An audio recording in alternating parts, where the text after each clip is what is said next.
Let's talk about the SEP IRA. This is the Self-Employment Pension Plan Individual Retirement Account. Acronyms, they have so many of these, they're crazy, but this is really something that if you're a self-employed business owner, this might be a really great option for you to max out some retirement, get some big tax breaks, and do so in a pretty easy and straightforward way. So let's talk about the SEP IRA in this video. I just did this actually myself in 2021, and I want to show you the homework, the steps I took, and the things I've learned along the way. Let's dive in. Welcome back to Joshua Talks Money. This is my channel where we talk about money. And hey, before we get started, if you are a business owner, I would love to know what it is that you do. Drop a comment below. Let me know what type of business you have.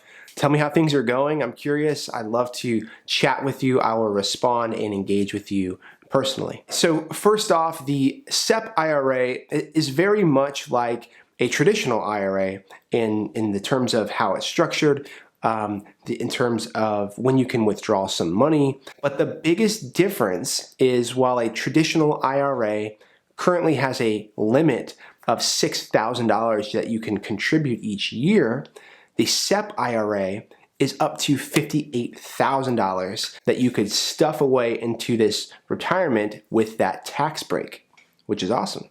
Now, there are pros and cons, and I won't go into all the details in this video, but there is a lot to consider, so you may want to consult with an accountant or some other professional on your unique situation.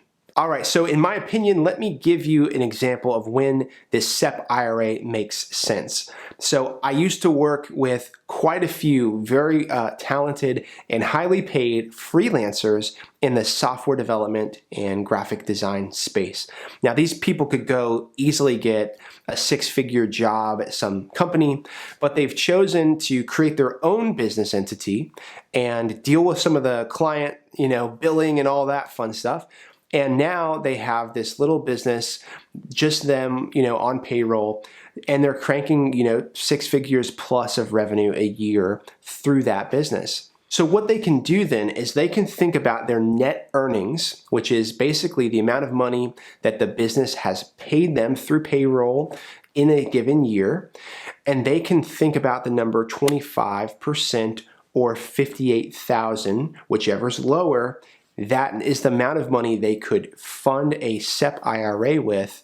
And on the back end, what will happen basically is when tax time comes, their earnings that year will be lesser the contributions that were put into the SEP IRA. Now, just like with a traditional IRA, later in life, when that person decides to pull out those funds in retirement, that money is then taxed. You can start those withdrawals from the SEP IRA at age 59 and a half, very much like some of the other retirement vehicles we've discussed. All right, so let's talk about my actual situation. So a couple things. I do software development and design consulting, mostly for mobile apps and web platforms. And so I have an LLC and I file taxes as an S Corp. As people pay me for my services, I have a company bank account, which they're writing checks or sending payments to that business entity. That business entity then pays me on payroll. I use Paychex currently to process payroll, and I will then pay in my federal taxes and all the other additional taxes. Okay, and then I calculate the net earnings that I have from those payrolls, and I know in my mind I can contribute either 25% or up to $58,000 into the SEP IRA. Okay, so how did I set up the SEP IRA account? Well, it was actually very easy. I went right over to Vanguard, one of my favorite places, and within about 10 minutes, I had set up this account and I was ready to start investing. Now, it's not just enough to move the money to the account, you actually have to go buy investments. Can you guess what I bought? I went 100% exclusively into the VTI ETF. That's the Vanguard Total Stock Market Index ETF. So I did consider going with a 401k and setting that up through the company, but you know, I don't have employees. If I need something, I would contract with someone else on an independent contractor basis.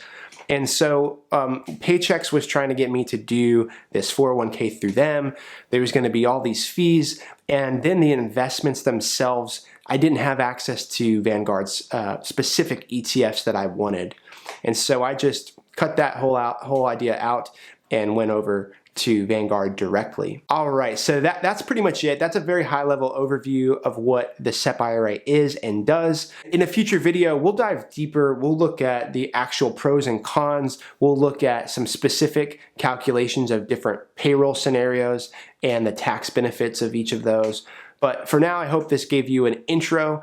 I hope you could learn from my experience and keep going. You know, this is all good stuff as we think about investing and think about retirement.